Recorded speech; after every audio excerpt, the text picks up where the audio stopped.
Okay, so in the last lecture, we tried to understand the different ways how plants undertake transportation process and how they transport different particles from one place to another depending upon the need and requirement of the plant.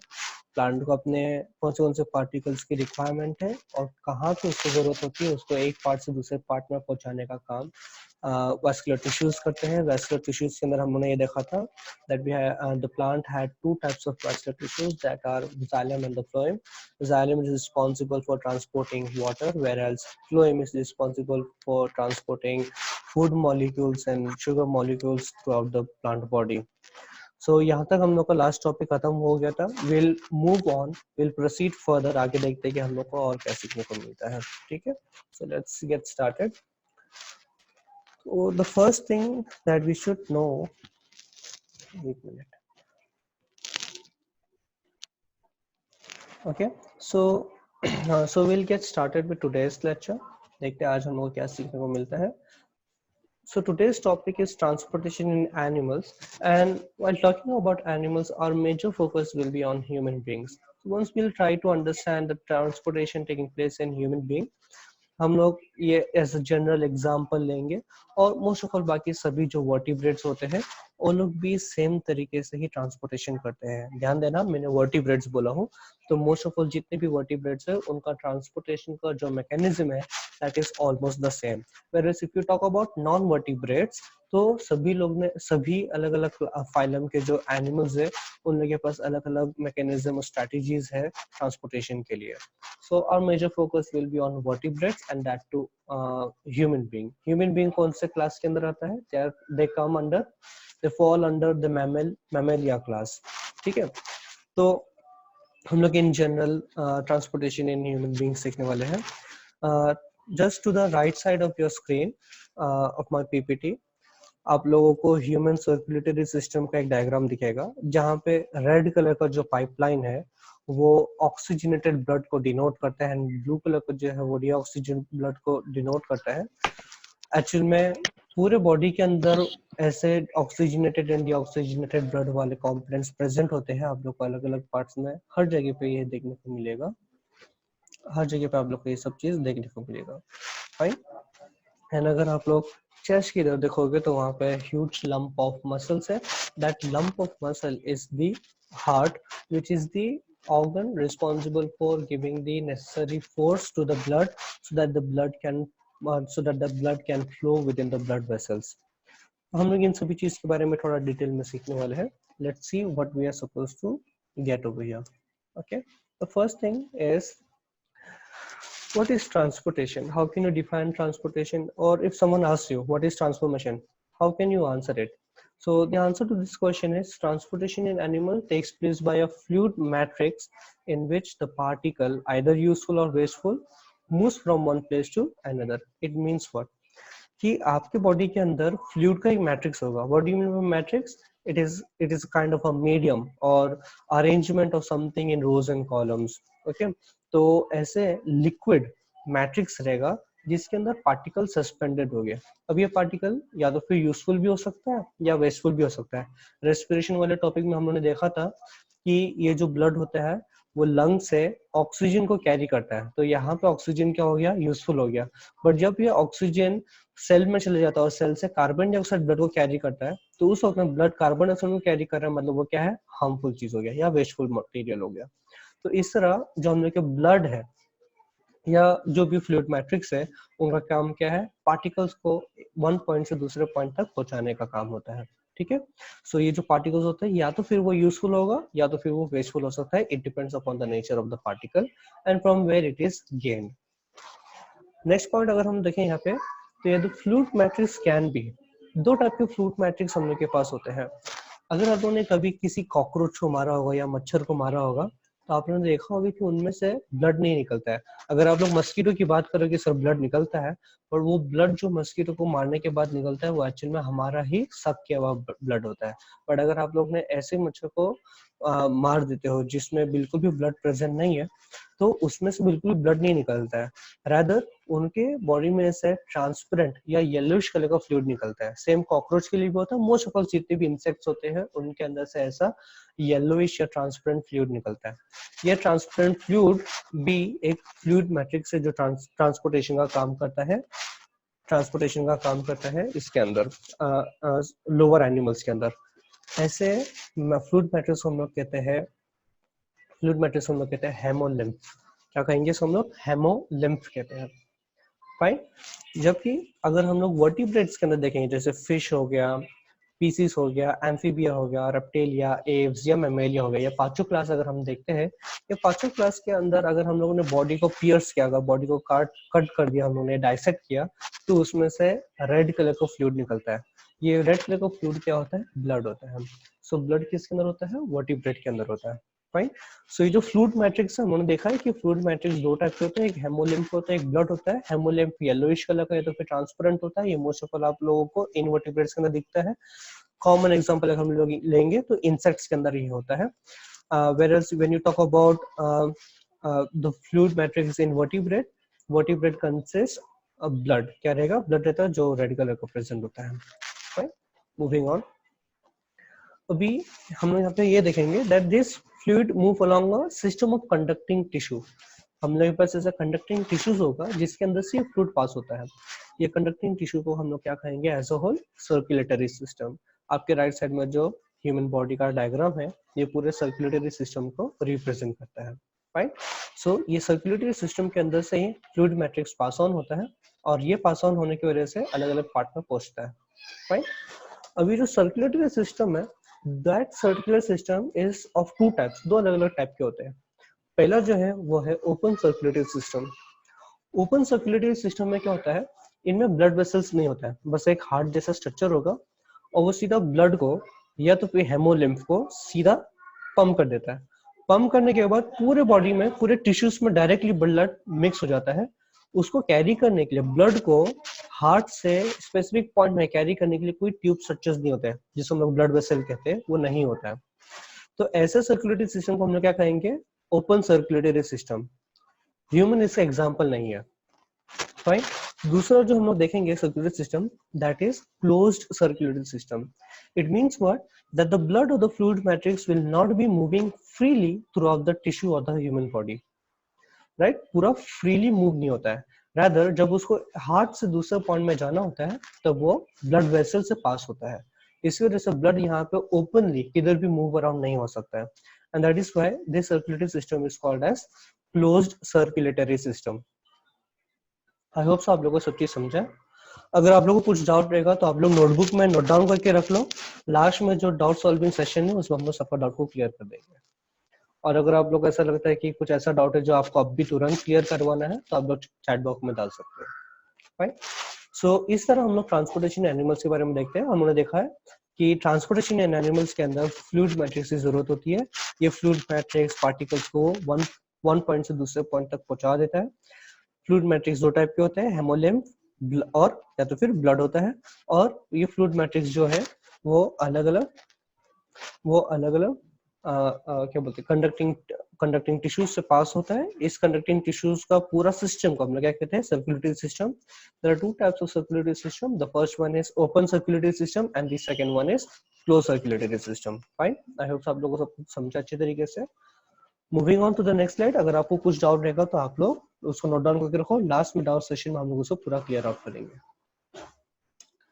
आगे देखते हैं। Next हम लोग देखेंगे blood circulatory system. Right. सो हम लोग haemolymph के बारे में फिलहाल नहीं सीखने वाले हैं। That is like kept for your higher standards. अगर आप लोग मेडिकल स्टूडेंट हो, मेडिकल स्टूडेंट बनना चाहते हो या आगे जाके बायोलॉजी में आगे पढ़ना चाहते हो, तो आप लोग डेफिनेटली हेमोलिम्फ के बारे में सीखने वाले हो। आपके करंट कंटेक्स्ट के हिसाब से 10th स्टैंडर्ड के पोर्शन के हिसाब से आप लोग को ब्लड सर्कुलेटरी सिस्टम जानना ही काफी है। Fine. So moving on to this one. Okay. So the first thing is the blood circulatory system consists of the following major component। blood circulatory system के अंदर ये सभी major component present होता है। क्या क्या? पहला तो है the blood vessel। blood vessel का काम क्या होता है? they carry blood from one place to another। मतलब हार्ट से सेल के पास या सेल से हार्ट के पास पहुंचाया जाएगा। ठीक है। तो blood vessel का काम क्या है? they carry blood from one place to another, either from the tissue to the heart or from the heart to the tissue, it depends। Fine। The second one is the heart. Now heart is responsible for providing the necessary force to the blood so that the blood can flow in the blood vessel. Blood vessel के अंदर flow होने के लिए जो necessary force जो लगता है वो necessary force blood को कहाँ से मिलता है? Heart से मिलता है. And heart हम लोगों ने already 9th में सीखा था that they are made up of special muscular tissues called as cardiac muscles, right? Okay, one of the strongest muscle in our body. Fine. Then moving on to the next thing, the next component हम लोग के पास यहाँ पे present है, that is the blood. हमारा क्या हो जाएगा? Blood हो जाता है. Continue हम लोग, ठीक है. So next हम लोग देखेंगे the blood. Okay, blood एक type of fluid connective tissue है, and its function is to suspend various particle and transport it to different place. Suspend का मतलब होता है कि अपने आप के अंदर mix करेगा. Mix but कैसे होगा? ये physically mix होगा, not chemically. एंड मिक्स होने के बाद वो कहाँ पे जाएगा? जहाँ पे उसको जरूरत होता है. मतलब इन पार्टिकल्स को ऐसी जगह पे पहुंचाएगा होती है या जहाँ पे उसका इस्तेमाल किया जाएगा. Fine. So this is the blood circulatory system, and these are the three major components of the circulatory system. The blood vessel responsible to it is responsible to carry the blood from one place to another. The heart responsible to provide the necessary force so that the blood flows inside the blood vessel, and the blood whose function is to suspend particles which are to be transported from one body part to another body part. I hope आप लोगों को ये सब चीज समझा अच्छे से.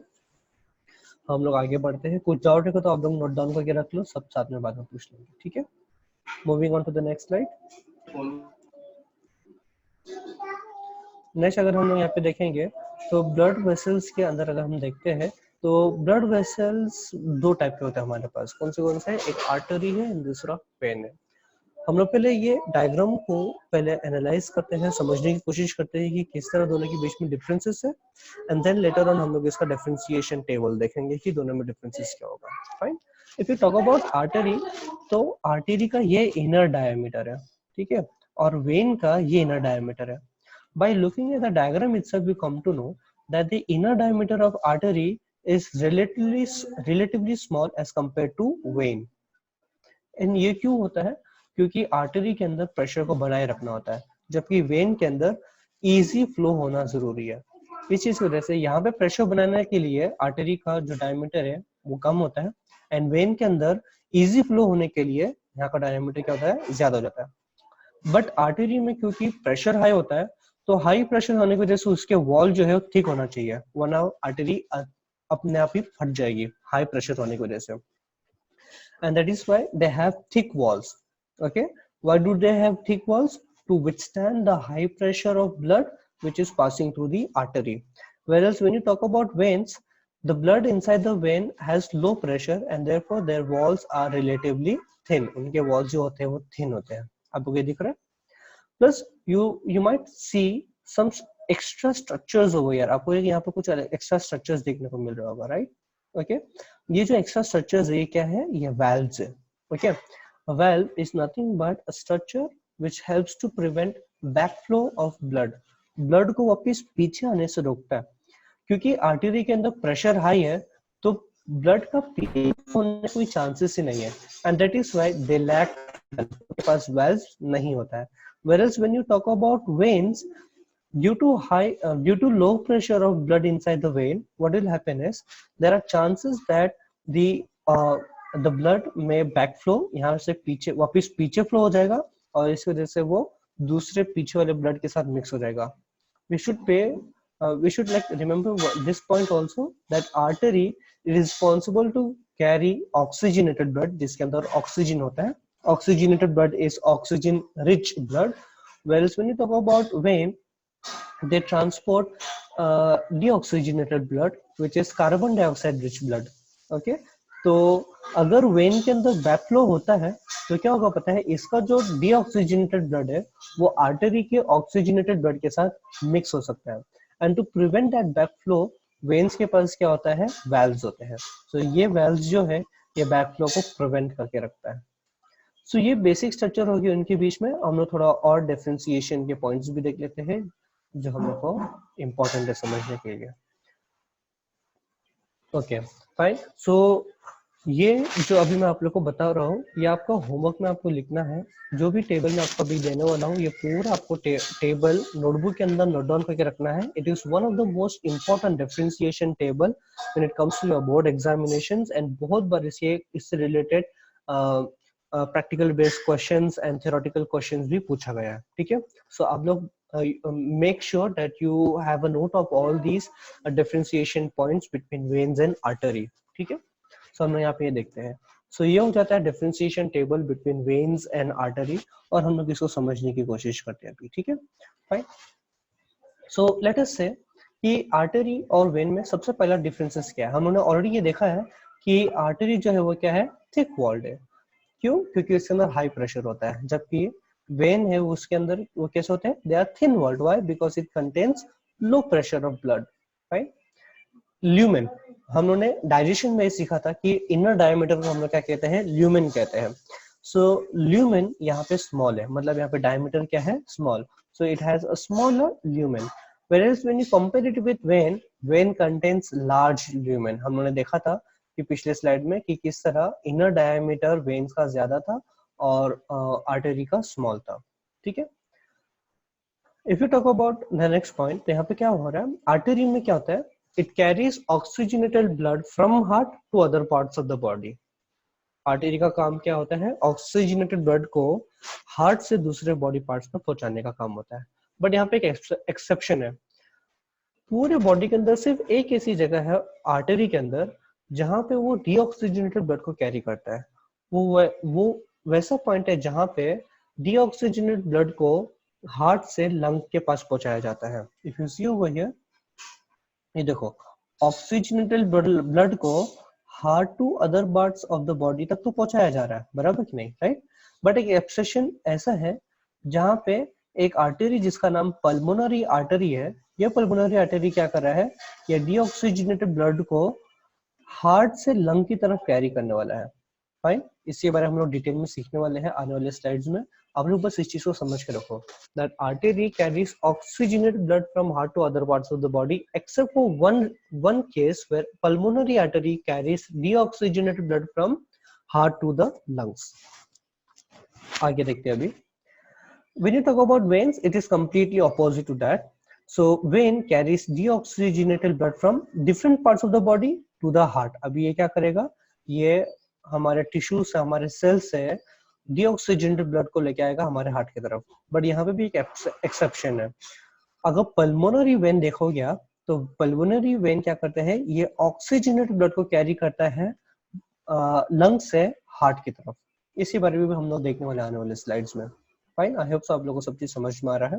Fine, ठीक है। नेक्स्ट पार्ट अगर हम देखेंगे, क्योंकि अभी यहाँ पे इतना कंफ्यूजन हो गया कि ऑक्सीजनेटेड है बट डीऑक्सीजन भी कभी कभी कैरी करता है, यहाँ पे डीऑक्सीजनेटेड है बट कभी कभी ऑक्सीजनेटेड भी कैरी करता है। तो इस वजह से हम लोग एक छोटा सा और इजी जनरल डेफिनेशन रख लेते हैं। क्या डेफिनेशन रखेंगे, अगर आर्टरी है तो artery are those blood vessels which carries blood away the heart. Artery क्या करेगा, ब्लड को हार्ट से दूर लेके जाएगा, अब भले वो ऑक्सीजनेटेड हो या डीऑक्सीजनेटेड हो, फर्क नहीं पड़ता है। राइट, सो आर्टरी का डेफिनेशन क्या होगा, they are those blood vessel which carries blood away the heart, heart से दूर लेके जाएगा। whereas when we talk about veins, they carry blood towards the heart। When क्या करते हैं, ब्लड को टुवर्ड्स द हार्ट पहुंचाया जाएगा।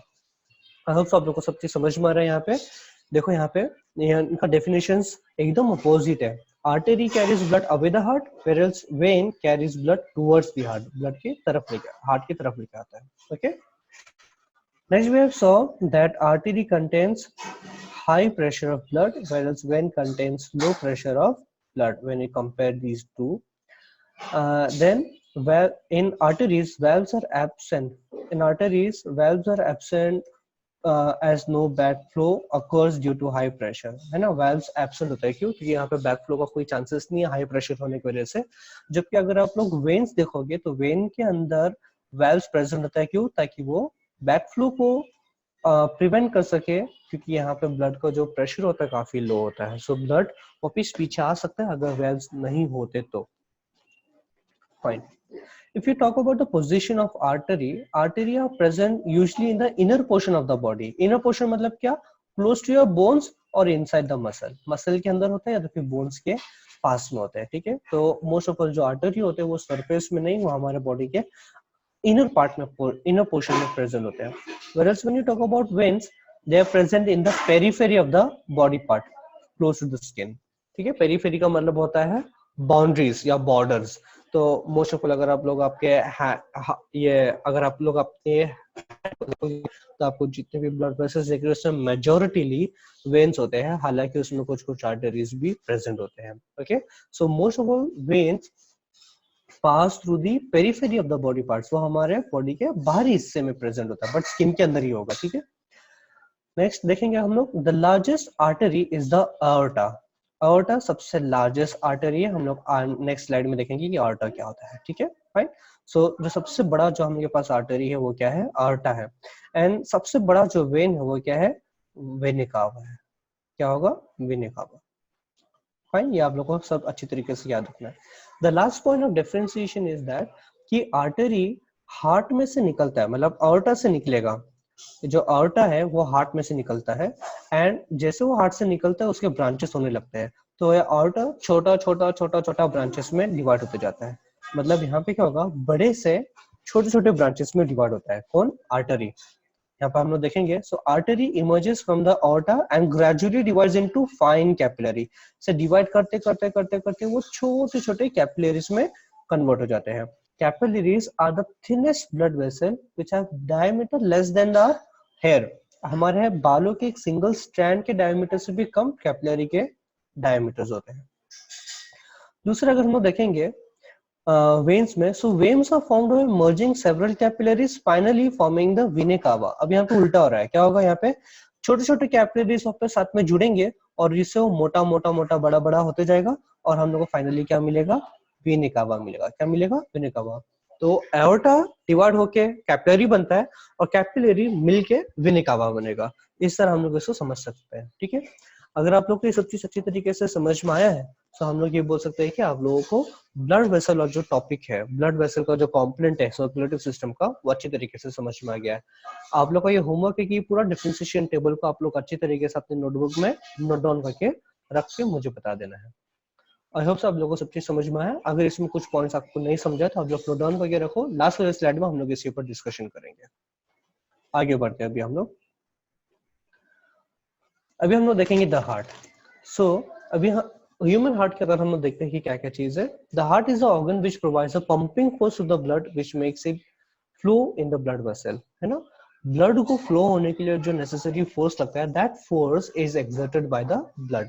It is made up of a special muscle which is called as cardiac muscles. Okay, next है, आगे देखते हैं। To prevent mixing of oxygenated blood and deoxygenated blood, the heart is comprised of chambers, ठीक है। Oxygen blood mix ना हो, इस चीज की वजह से the heart consist of several chambers. ये चेम्बर्स दोनों ब्लड को मिक्स होने से रोक देता है। Okay, they are like compartments, ठीक है। तो हार्ट के अंदर छोटे छोटे कंपार्टमेंट्स होते हैं, राइट। आगे देखते हैं। अब हार्ट के अंदर कितने कंपार्टमेंट प्रेजेंट होते हैं ये डिटरमाइन करता है कि आपके सर्कुलेटरी सिस्टम की एफिशिएंसी कितनी अच्छी होगी। और अलग अलग एनिमल क्लासेस के पास अलग अलग नंबर ऑफ चेम्बर्स प्रेजेंट होते हैं। That determines the efficiency of the circulatory system. जितने ज्यादा चेम्बर्स हो जाएंगे उतना ज्यादा चांसेस है कि आपका एनर्जी प्रोडक्शन ज्यादा होगा, और जितने कम चेम्बर्स होते हैं उतने चांसेस कि ऑक्सीजनेटेड ब्लड और डीऑक्सीजनेटेड ब्लड मिक्स हो जाएंगे, और उसके मिक्स होने की वजह से एनर्जी प्रोडक्शन का जो एफिशिएंसी है वो थोड़ा कम हो जाता है, फाइन। सो अगर मैं वापस एक बार आपको एक छोटी सी समरी दे रहा हूँ कि चेम्बर्स ज्यादा है तो एफिशिएंसी भी ज्यादा है। क्यों? क्योंकि ऑक्सीजनेटेड ब्लड और डीऑक्सीजन ब्लड का मिक्सिंग नहीं होगा। जबकि अगर हम लोग यहाँ पे ये देखेंगे कि चेम्बर्स कम है तो एफिशिएंसी भी क्या हो जाएगी, कम हो जाएगी। क्यों? क्योंकि ऑक्सीजनेटेड ब्लड और डीऑक्सीजनेटेड ब्लड दोनों मिक्स होने के चांसेस हो जाते हैं, ठीक है। तो अब यहाँ पे देखते हैं, तो एनिमल के क्लासेस के हिसाब से हम लोग के पास चेम्बर्स के चेम्बर्ड हार्ट है वो हम लोग देखते हैं। टू चेम्बर्ड हार्ट, अगर एक हार्ट के अंदर दो चेम्बर्स हैं तो मोस्ट ऑफ ऑल जितने भी हम लोग के पास पीसीस क्लास के अंदर जितने भी एनिमल्स होते हैं वो सभी टू चेम्बर्ड हार्ट होते हैं। इनके पास least efficiency of energy production में। क्यों? क्योंकि उनके पास सबसे कम चेम्बर्स होते हैं हार्ट के, राइट।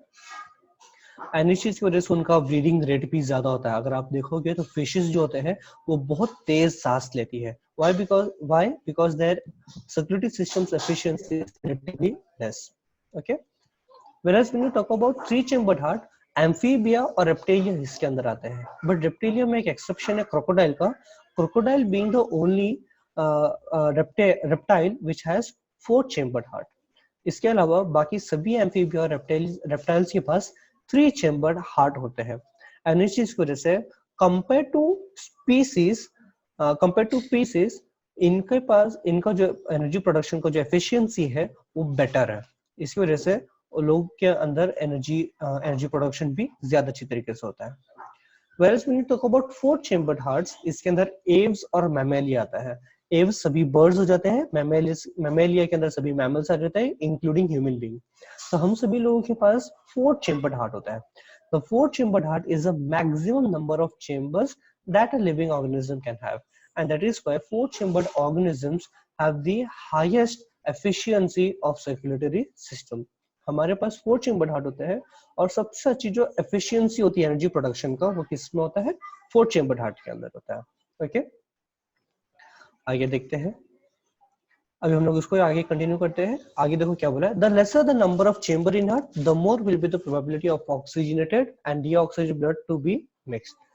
अगर चेम्बर्स की नंबर्स कम रहेंगे तो ज्यादा चांसेस है कि दोनों ब्लड मिक्स हो जाए। इसकी वजह से एनर्जी की एफिशिएंसी कम हो जाती है, फाइन। और अगर ज्यादा रहेंगे, अगर चेम्बर ज्यादा रहता है तो ऑक्सीजनेटेड ब्लड और डीऑक्सीजनेटेड ब्लड के मिक्सिंग होने के चांसेस कम हो जाते हैं। ठीक है, देख सकते हैं। Based on efficiency of circulatory system the animals are classified. अब इस एफिशिएंसी ऑफ सर्कुलेटरी सिस्टम के बेस पे these animals are classified as warm blooded और कोल्ड ब्लडेड एनिमल्स। हम लोगों ने ऑलरेडी इसके बारे में सीख चुके हैं।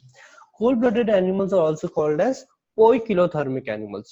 Okay, so poikilothermic animals contains 2 to 3 chambered hearts. मतलब species, reptilia and amphibia, ये तीनों poikilothermic animals है। इनके एनर्जी एफिशिएंसी इतनी काफी नहीं होती है कि उतने अपने खुद की बॉडी टेम्परेचर को लोग रेगुलेट कर सके, and therefore they are dependent on their surrounding और their environment to their body temperature. For example, अगर एक सांप है, अगर उसको बहुत ठंडी लग रही है तो वो क्या बोलते हैं, अपने आप के अंदर लपेट के, अपने आप के अंदर सिमट के गर्म नहीं होता है। तो क्या करता है, गर्म जगह पे जाने की कोशिश करता है। जैसे कि गाड़ी के इंजन में जाके, खड़ी जो गाड़ी होती है जो चल के आई है, उनका इंजन जो गर्म होता है तो गर्म इंजन के पास जाके वो लोग बैठ जाते हैं। तो वो इंजन की गर्मी को सोख के अपने बॉडी को गर्म करते हैं, बट वो लोग खुद की बॉडी के हीट एनर्जी को प्रोड्यूस नहीं कर पाते।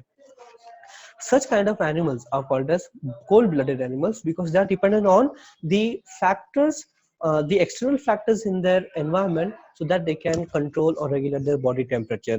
They cannot regulate their body temperature by their own. The other category is homeothermic animals. Homeothermic animals are also called as warm-blooded animals, and all of the four-chambered heart animals are homeothermic animals. Their energy efficiency is so much that they can control their body temperature. For example, अगर हम हमारी बात कर लेते हैं, winter season में जब हम लोग को बहुत ठंडी लगती है तो हम लोग ब्लैंकेट ओढ़ के सोते हैं, राइट, बराबर। तो जब ब्लैंकेट हम लोग ओढ़ते हैं तो ब्लैंकेट के अंदर हीट एनर्जी कहाँ से आती है? तो ब्लैंकेट के अंदर हीट कहाँ से आती है? या एक्चुअल में हमारी हीट एनर्जी है जो ब्लैंकेट के अंदर रिफ्लेक्ट होता है।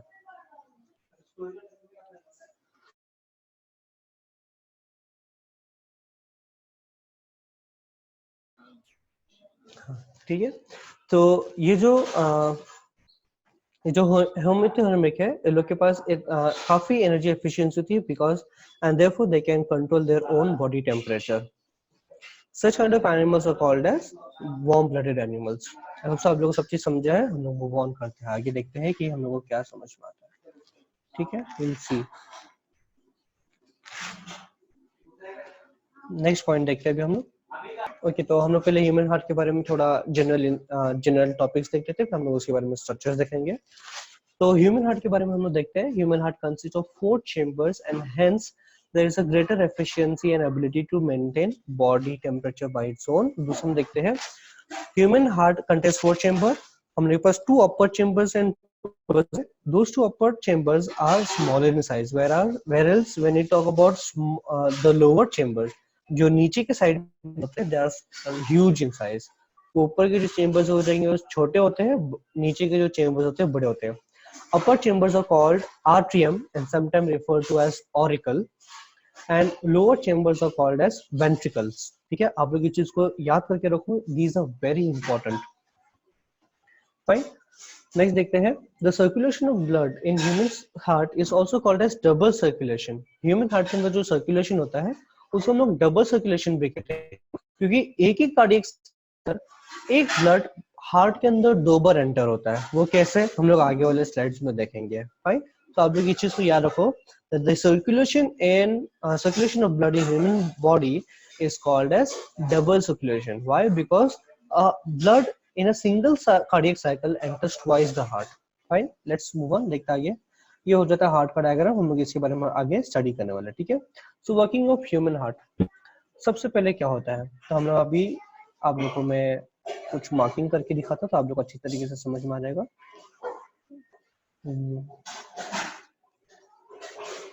एक मिनट.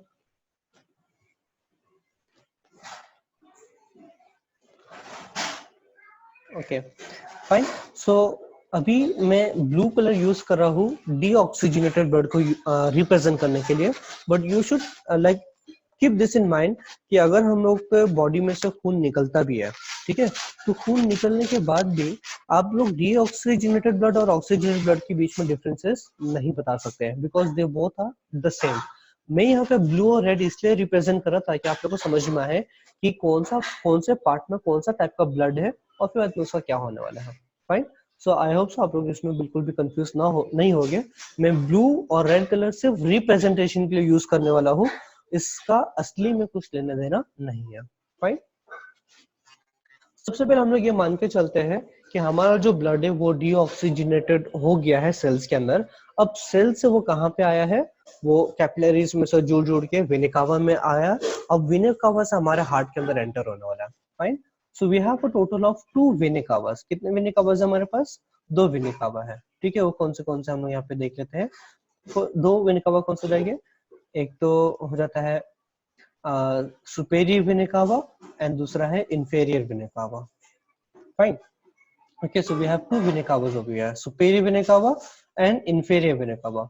Superior vena cava जो ये वाला जो पोर्शन है वो क्या करता है, अपर बॉडी से ब्लड को आपके ये वाले चेम्बर के अंदर लेके आता है, दिस चेम्बर, इस चेम्बर के अंदर लेके आएगा. ठीक है. एंड इंफीरियर वेना कावा आपके लोअर बॉडी से अगेन सेम चेम्बर के अंदर ब्लड को लेके आता है. ये दोनों वेना कावा एक ही चेम्बर के अंदर अपने ब्लड को सप्लाई कर देते हैं, और ब्लड को सप्लाई करने के ये जो ब्लड है कौन सा टाइप का है, डीऑक्सीजनेटेड ब्लड है. ठीक है. सो अभी यहाँ पे मैं आप लोग को मार्किंग करके दिखाता था ताकि आप लोग को डाउट या कंफ्यूजन ना रहे. ठीक है. सो हम यहाँ पे देखेंगे कि यहाँ से एक मिनट,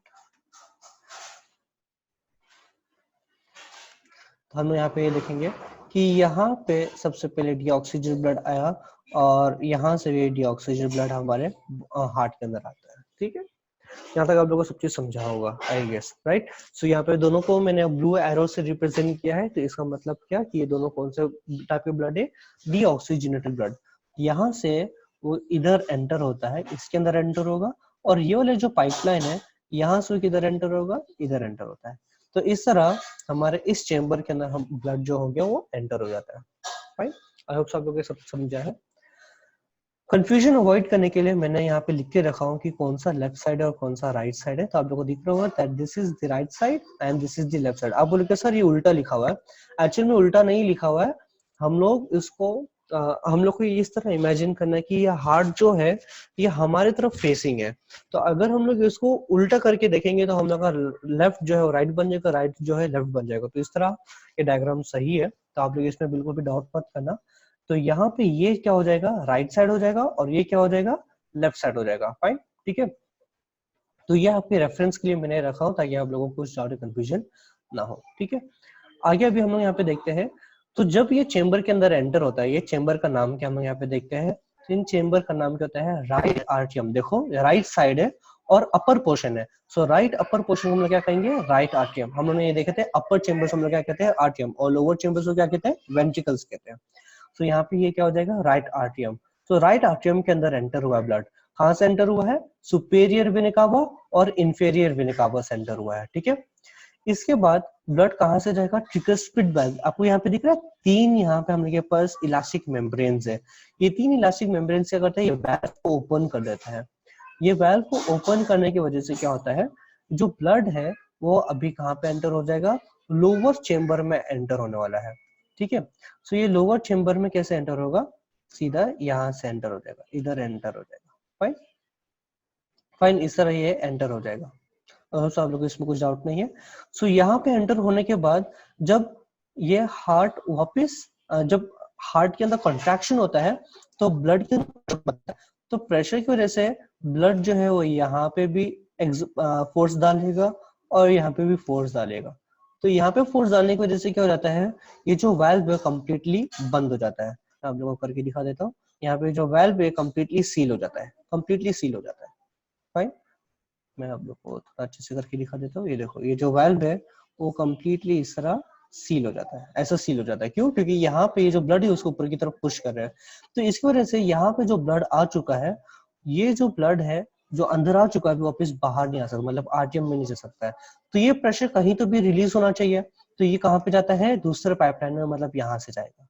ये जो हम लोग के पास जो पोर्शन है इसको हम लोग क्या कहते हैं, पल्मोनरी पल्मोनरी आर्टरी कहते हैं। क्या कहेंगे हम लोग उसको, पल्मोनरी आर्टरी कहेंगे। समझ में आ रहा है, ठीक है। सो आप लोग को ये चीज का ध्यान रखना है कि इसको हम लोग क्या कहेंगे, पल्मोनरी आर्टरी। और ये जो नीचे वाला जो चेंबर इसको हम लोग क्या कहते हैं, राइट वेंट्रिकल। क्या कहेंगे, राइट वेंट्रिकल कहते हैं। फाइन, सो राइट वेंट्रिकल से कहाँ पे जाएगा, अंदर जाता है। और यहाँ पे आप देखोगे तो यहाँ पे भी हम लोग के पास कुछ वेल्व्स है।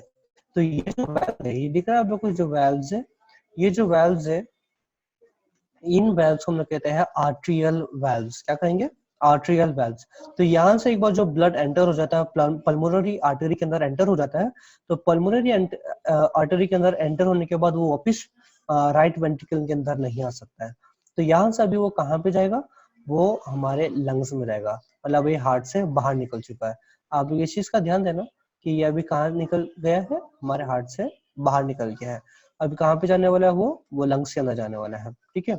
सो यहाँ पे मैं लिख के रख देता हूँ ताकि आपको कुछ डाउट या कंफ्यूजन ना हो, ठीक है। तो हम यहाँ पे बोलेंगे कि 2, अभी यहाँ पे कौन सा साइड का लंग्स होगा, लेफ्ट लंग होगा। कहाँ पे होगा, लेफ्ट लंग। और अगर आप यहाँ पे देखोगे तो ये साइड में कौन सा लंग होगा, 2 राइट लंग, 2 राइट लंग, ठीक है। इस तरह हम लोग के पास दोनों का जो मूवमेंट हो इस तरह होता है, ठीक है।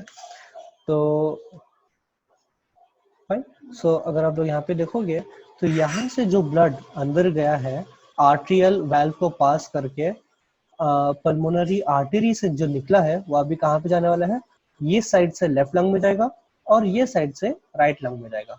फिर हम लोग ने रेस्पिरेशन में ऑलरेडी देखा था कि किस तरह लंग्स के अंदर डीऑक्सीजनेटेड ऑक्सीजनेट होता है, बराबर। अगर आप लोगों ने वो नहीं देखा होगा तो आप लोग उस वीडियो को देखकर यहाँ पे वापस कंटिन्यू कीजिए। फाइन, ठीक है। अब मान के चलते कि लंग्स में से जितना भी जो ब्लड गया था, that blood became oxygenated and now it is coming back towards the heart. अभी वापस वो कहाँ पे आ रहा है, हार्ट में आ रहा है, ठीक है। तो अभी हार्ट में कहाँ से आएगा वो हम लोग यहाँ पे देखते हैं।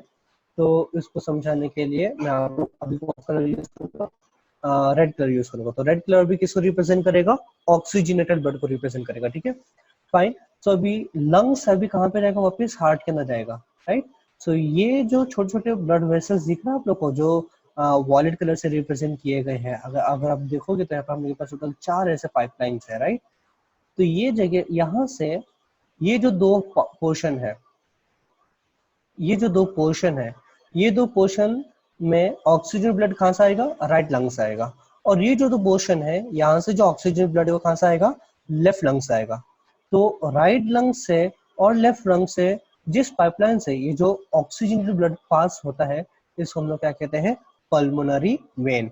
ध्यान में रखना आप लोग को, मैंने ये बताया था दैट वेन और those blood vessels by which the blood moves towards the heart. तो यहाँ पे लंग से हार्ट की तरफ आया, इसको वजह से हम लोग क्या कहेंगे, वेन कहेंगे। जबकि ये जो आर्टरी था, आर्टरी में से क्या हो रहा था, ये पल्मोनरी जो आर्टरी है उसमें से क्या हो रहा था, डीऑक्सीजन ब्लड हार्ट से दूर जा रहा था और लंग्स के अंदर एंटर हो रहा था, राइट। फाइन। सो अभी पल्मोनरी वेन से ब्लड एंटर होने के बाद वो ये छोटे टॉप चेम्बर के अंदर एंटर होता है, ठीक है। सो हम यहाँ पे आप लोगों को मैं एरो मार्किंग करके दिखा देता हूँ, ठीक है। तभी वो कहाँ पे आ गया है, एंटर, यहाँ पे एंटर हो चुका है, ठीक है। इस तरह हम लोग के पास एंटर हो जाता है, ठीक है। तो इस तरह हम लोग के पास एंटर हो गया, फाइन।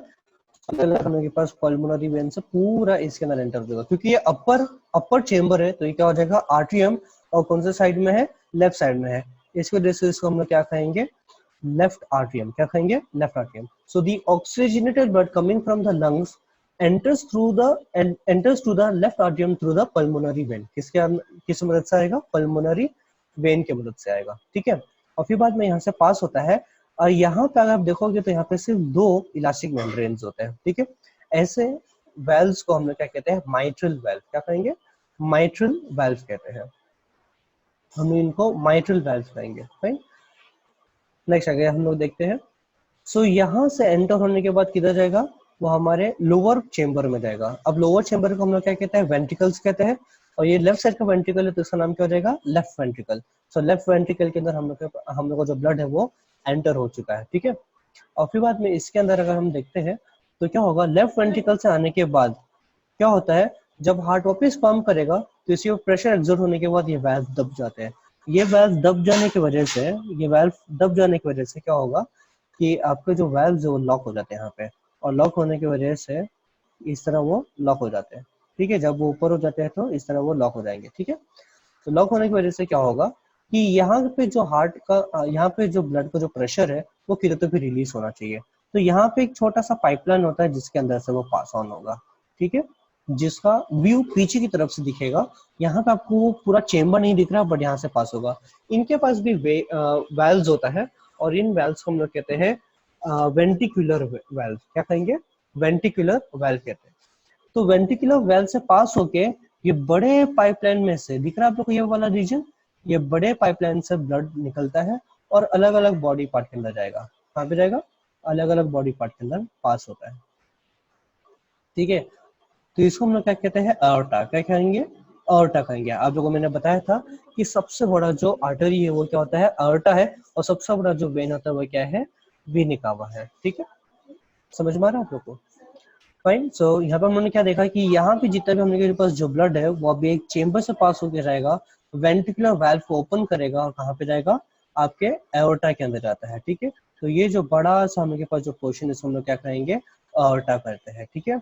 आई होप आप लोगों को ये सब चीज अच्छी तरीके से समझ में आ रहा है, फाइन। सो इसके बाद अगर हम यहाँ पे देखेंगे तो इसके अलावा और कुछ पार्ट है, जैसे कि सेप्टम है, ठीक है। सेप्टम का मतलब क्या हो जाएगा, सेप्टम एक ऐसा वॉल है जो पूरे हार्ट को 2 रीजन्स में डिवाइड करता है, राइट साइड और लेफ्ट साइड। और अगर आप यहाँ पे देखोगे तो हम लोग के पास यहाँ पे स्पेशल मसल्स है जिसका नाम है पेरिकार्डियल मसल्स। क्या कहेंगे इसको हम लोग, पेरिकार्डियल मसल्स। और यहाँ पे जितने भी स्पेस ऑक्यूपाई करते हैं हम लोग क्या कहेंगे, पेरिकार्डियल स्पेस कहते हैं। आई होप आप लोगों को ये सब चीज अच्छे तरीके से समझ में आ गया होगा, ठीक है। तो इस तरह हम लोग का ह्यूमन हार्ट वर्क करता है। अगर आप इसमें थोड़ा कंफ्यूज हो गए हो तो नेक्स्ट स्लाइड में हम लोग जो चार्ट सीखने वाले हैं इसमें आप लोग को एकदम अच्छी तरीके से समझ में आ जाएगा कि सर्कुलेशन कैसे काम करता है, डबल सर्कुलेशन कैसे काम करेगा, राइट। तो नेक्स्ट अभी हम लोग यहाँ पे देखते हैं, नेक्स्ट स्लाइड में देखेंगे डबल सर्कुलेशन। सबसे पहले क्या होगा, deoxygenated blood from the body enters the heart by superior and inferior vena cava।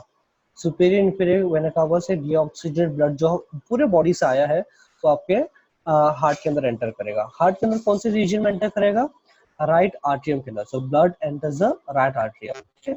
इसके बाद फिर बाद में क्या होगा, blood passes through the tricuspid valve and enters right ventricle. Tricuspid valve को ओपन करता है और कहाँ पे एंटर कर देगा, राइट वेंट्रिकल के अंदर। फिर blood passes through the ventricular valve, उसके बाद वो कहाँ पे जाएगा, वेंट्रिकुलर वाल्व को ओपन करेगा और फिर बाद में पल्मोनरी आर्टरी के अंदर एंटर करेगा, ठीक है। पल्मोनरी आर्टरी के अंदर एंटर करने के बाद अब वो कहाँ पे जाएगा, वो हार्ट को छोड़ देगा और कहाँ पे जाएगा, वो लंग्स के अंदर जाएगा। तो लेफ्ट और राइट लंग्स के अंदर जाएगा ऑक्सीजनेशन करने के लिए। ऑक्सीजनेशन होने के बाद वापस अभी जो ऑक्सीजनेटेड ब्लड है वो कहाँ पे आएगा, लंग्स के अंदर आता है। और वो कहाँ पे कैसे एंटर करेगा, पल्मोनरी वेन्स के अंदर के मदद से एंटर करेगा। और पल्मोनरी वेन्स से एंटर करने के पल्मोनरी वेन्स के मदद से एंटर कहाँ पे करेगा, वो लेफ्ट आर्टरियम के अंदर एंटर करेगा। इसके बाद वो माइट्रियल वाल्व को ओपन करके अंदर जाता है और कहाँ पे जाएगा, वो लेफ्ट वेंट्रिकल के अंदर जाता है। कहाँ पे जाएगा, लेफ्ट वेंट्रिकल के अंदर। लेफ्ट वेंट्रिकल से वो क्या करेगा, आर्टिकुलर वाल्व को ओपन करेगा और सिस्टमिक ऑर्टा के अंदर चले जाता है। सिस्टमिक ऑर्टा ब्रांच होता है ऑर्टा के, जिसके अंदर से वो पास होता है पूरे बॉडी के अंदर जाएगा। तो body circulates through out the body पूरे जो ब्लड है वो पूरे बॉडी के अंदर सर्कुलेट होने के बाद सेल्स क्या करेंगे, सेल्स एक्सचेंज ऑफ गैसेस करेंगे, हार्मफुल चीजें दे देंगे, यूजफुल चीजें ले लेंगे और हमारा ब्लड वापस क्या हो जाएगा, डीऑक्सीजनेटेड हो जाएगा। और ये साइकिल कंटिन्यूसली चलते रहेगा। तो अगर आप लोग यहाँ पे देखोगे तो यहाँ पे आप लोग को ये चीज समझ में आता है कि ये जो रीजन है यहाँ पे, ये जो पूरा पार्ट है, यह पार्ट हम लोग का फर्स्ट एंट्री था हार्ट के अंदर, और ये वाला जो पार्ट है ये सेकंड एंट्री है हार्ट के अंदर। इसकी वजह से हम लोग क्या कहते हैं, डबल सर्कुलेशन। मतलब पहले ब्लड हार्ट के अंदर आया, यहाँ पे मैंने सब चीज ब्लू से रिप्रेजेंट किया, मतलब यहाँ पे कौन सा ब्लड है, डीऑक्सीजनेटेड ब्लड है। तो यहाँ पे डीऑक्सीजन ब्लड हार्ट के अंदर आया, लंग के अंदर गया, ऑक्सीजनेट हुआ, वापस हार्ट के अंदर आया। क्योंकि एक सिंगल ब्लड हार्ट के अंदर 2 बार आता है, इसकी वजह से हम लोग इसको क्या कहते हैं, ऑक्सीजनेटेड ब्लड कहते हैं। आई होप सब लोग सब चीज अच्छी तरीके से समझ पाया होगा। आगे बढ़ते हैं हम लोग टॉपिक में, देखते हैं क्या हम लोग और समझ में आता है। तो नेक्स्ट हम लोग देखेंगे ब्लड, और हम लोग ब्लड के कुछ कॉम्पोनेंट्स देखेंगे जो बहुत इंपॉर्टेंट होते हैं। हम यहाँ पे देखने वाले हैं 4 जो ब्लड के components that is the most important, that is plasma, RBC, WBC and platelets. RBC का फुल फॉर्म होता है रेड ब्लड सेल, इसको कभी कभी रेड ब्लड कॉर्पस्कल्स भी कहते हैं। और अगर हम लोग साइंटिफिक लैंग्वेज में देखेंगे तो इनको हम लोग एराइथ्रोसाइट कहते हैं। क्या कहते हैं, एराइथ्रोसाइट।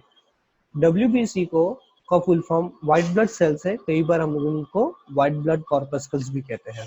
ठीक है, अब हम लोग यहाँ पे देखते हैं कि इनके फंक्शंस क्या है और ये लोग किस तरह काम करते हैं। ठीक है, तो जो प्लाज्मा है वो क्या करता है, ये लिक्विड स्टेट बनाए रखता है हमारे ब्लड का।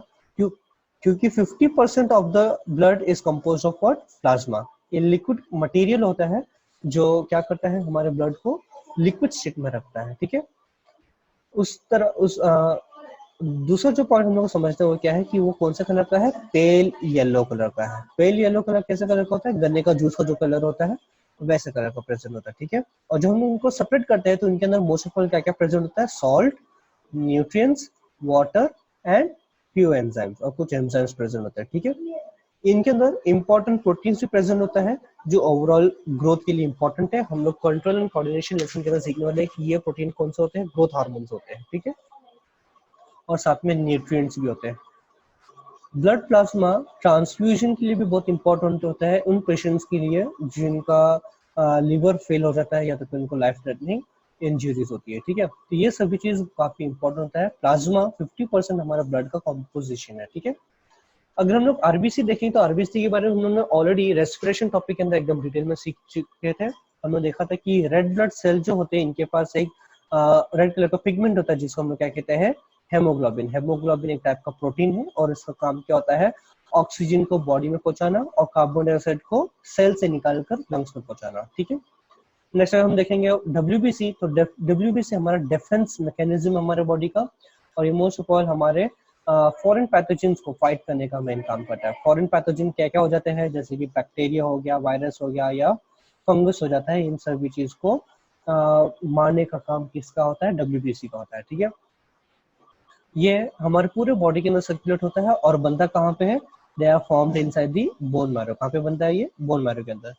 Whereas when you talk about platelets छोटे छोटे डिस्क शेप के सेल्स होते हैं। कौन से शेप के, डिस्क शेप के सेल्स होते हैं, एंड वो हमारे ब्लड फ्लो को इसको कंट्रोल करेगा, ब्लड फ्लो को कंट्रोल करेगा। ठीक है, और स्पेशली कब, जब हमारे बॉडी का कोई तो भी पार्ट डैमेज हो जाता है, जैसे कि अगर हमें कोई चोट जाती है या हमें जख्म आ जाता है तो उस वक्त में प्लेटलेट्स निकल कर उसको क्लॉटिंग करते हैं, जिस वजह से खून का जम जाता है और इस वजह से प्रेशर का लॉस नहीं होता है। अगर ये खून का जमना नहीं होता तो जहाँ पे भी हम लोग को जख्म हुआ है तो वहां से अनलिमिटेड खून बहते रहता है, जिस वजह से ब्लड का बहुत ज्यादा लॉस होता है और जिस वजह से जान को खतरा भी हो सकता था। आई होप आप लोगों को ये सभी चीज भी अच्छे तरीके से समझ में आ चुका है। नेक्स्ट अगर हम लोग देखते हैं, नेक्स्ट क्या है, हेमोडायलिसिस। और ये बहुत इंपॉर्टेंट पार्ट है। कुछ कुछ केसेस में क्या होता है पता है कि जो किडनी है वो सही तरीके से फंक्शन नहीं कर पाते हैं, तो इस ऐसे टाइम में जो ब्लड के अंदर जो टॉक्सिक केमिकल्स होते हैं वो काफी ज्यादा प्रेजेंट होते हैं, तो उस वक्त में हम लोग आर्टिफिशियली उनको प्यूरिफाई करते हैं। ये जो हम लोग पूरा प्रोसेस है ये हम लोग एक्सक्रीशन वाले टॉपिक में सीखेंगे, किडनी के टॉपिक सीखने के बाद। बट आप लोग को इतना समझना चाहिए कि ब्लड के अंदर अगर टॉक्सिक केमिकल्स बहुत ज्यादा प्रेजेंट होते हैं that can be fatal for our life. और क्योंकि हमारे लाइफ के लिए फैटल हो सकता है, इस वजह से एक्सटर्नली ब्लड को फिल्टर करने की काफी ज्यादा जरूरत होती है। तो अगर हमारे दोनों किडनी या एक किडनी फेल हो जाते हैं और दूसरा किडनी सही तरीके से काम नहीं कर रहा है तो उस वक्त में हेमोडायलिसिस काम करता है। ये पूरे प्रोसेस के बारे में हम लोग डिटेल में एक्सक्रीशन वाले टॉपिक में सीखने वाले हैं, जो इस लेसन का लास्ट टॉपिक है। ठीक है, तो इसके डाउट को छोड़कर बाकी जो भी चीज का अगर आप लोगों को कुछ डाउट रहेगा तो आप बिंदास मुझसे पूछ सकते हैं, मैं आपके डाउट को राइट अवे क्लियर कर सकता हूँ। आज के लिए हम लोग का टॉपिक इतना ही है। अगर आप लोगों को कुछ डाउट है तो आप लोग मुझे पूछ सकते हो, कमेंट सेक्शन में डाल सकते हो, या तो फिर आप लोग डायरेक्टली मुझे अपने माइक्रोफोन को अनम्यूट करके मुझे पूछ सकते हो। किसी को डाउट या कंफ्यूजन है तो लोग मुझे चैट में मैसेज कर दो तो मैं आप लोग के डाउट को क्लियर कर दूँ। ठीक है, मुझे यहाँ पे कुछ डाउट्स आए हैं। राज क्वेश्चन पूछता है कि what if oxygenated and deoxygenated blood gets mixed in two chamber heart animals. उनमें कॉमनली ये होता ही है, जो टू चेंबर हार्ट एनिमल्स होते हैं उनके अंदर कॉमनली ये मिक्सिंग ऑफ ब्लड्स होता ही है, और इस वजह से वो लोग उतना एनर्जी नहीं बना पाते जितनी हम लोग एनर्जी बनाते हैं। इस वजह से वो लोगों को बहुत तेजी से सांस लेना पड़ता है, ये उसका ये ड्रॉबैक हो जाता है। जानवी का एक और क्वेश्चन है, हार्ट के नीचे ट्यूब जैसा चीज है उसका फंक्शन क्या है जानना चाहिए। हम लोग एक बार फिर से हार्ट का डायग्राम देखते हैं कि जानवी कौन सी ट्यूब के बारे में बात कर रही है। ओके, ये जो नीचे जो ट्यूब जैसे स्ट्रक्चर है वो एक्चुअल में ऑर्टा ही आया है नीचे की तरफ। आप लोग आप देखोगे तो ऑर्टा पीछे से नीचे की तरफ आ रहा है और हमारे लोअर बॉडी में जाएगा। ये जो तीन ब्रांचेस है, ये तीन ब्रांचेस है हमारे अपर बॉडी में ऑक्सीजनेटेड ब्लड जाता है, और नीचे वाला जो पाइपलाइन है इससे हमारे लोअर बॉडी में ऑक्सीजन ब्लड आएगा। अगर आपको समझ में आया कुछ डाउट है तो, अगर आपको समझा तो मुझे यस करके भेज दो।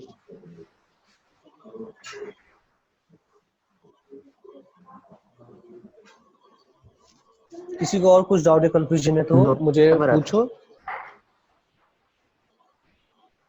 आई होप आप लोगों को ये पूरा सेशन अच्छी तरीके से समझ में आया होगा। आपके एग्जाम के पॉइंट ऑफ व्यू से ये बहुत इंपॉर्टेंट टॉपिक है और आपको एकदम अच्छी तरीके से सभी चीज को याद रखना पड़ेगा। यहाँ पे बहुत सारे वर्ड्स, बहुत सारे टर्म्स आप लोगों को याद रखने पड़ेंगे, सीक्वेंस सही तरीके से याद रखना पड़ेगा, तब जाके आप लोगों को ट्रांसपोर्टेशन एनिमल्स बहुत अच्छी तरीके से समझ में आएगा। अथर्वा पूछ रहा है ट्रिकस्पिड वाल्व नहीं समझ में आया। ट्रिकस्पिड वाल्व एक्चुअल में मेम्ब्रेन है, मैं आप लोगों को डायग्राम बता देता हूँ ताकि आपको समझ में आ जाए। ये देखो, ट्रिकस्पिड वाल्व जो है ना, ये 1, 2 एंड 3 ऐसे तीन हमें के पास इलास्टिक मेम्ब्रेन है जो वाल्व को ओपन या तो फिर क्लोज करते हैं। ठीक है, तो इनका काम क्या होता है, ब्लड के फ्लो को रिस्ट्रिक्ट करना, कि कब वो आएगा और कब वो जाएगा, इस चीज को रिस्ट्रिक्ट करके रखता है। होप्स आपको समझ में आया होगा अथर्वा।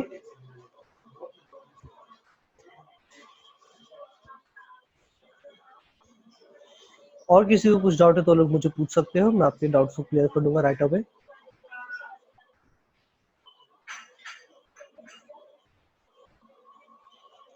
फाइन सर, तो अभी हम लोग हमारे लेक्चर को कंक्लूड कर देते हैं। अगर किसी को कुछ भी डाउट नहीं है तो आप लोग यस करके कमेंट सेक्शन में डाल दो ताकि मुझे समझ में आ जाए, फिर हम लोग लेक्चर को खत्म कर देते हैं। ओके फाइन, सो आज के लिए हम लोग यहाँ पे लेक्चर को स्टॉप कर देते हैं। आई hope so you understood all the aspects and all the topics that I have taught to you today, and hope so you might be remembering and memorizing each and every aspects and the points that I have mentioned in this video. This video will also be uploaded in YouTube as it is getting recorded. So if you might have missed the lecture, be sure to visit our YouTube channel to watch this video if you have missed any part of the entire video. I hope so you have understood each and everything, and we'll try to complete the entire lesson in the next coming lecture. तो next lecture में कोशिश करेंगे कि पूरा खत्म कर देने के लिए हम लोग ये लेसन को. The only life process which is remaining right now is excretion, and it is very small topic compared to other topics that we have already learned. And once this lesson is done, we'll be having few assignments that you people are supposed to be complete. Okay, fine. So we'll meet in the next lecture. Thank you guys for joining the class. I hope so you learned and enjoyed the lecture too. We'll see you in the next class. Thank you and take care.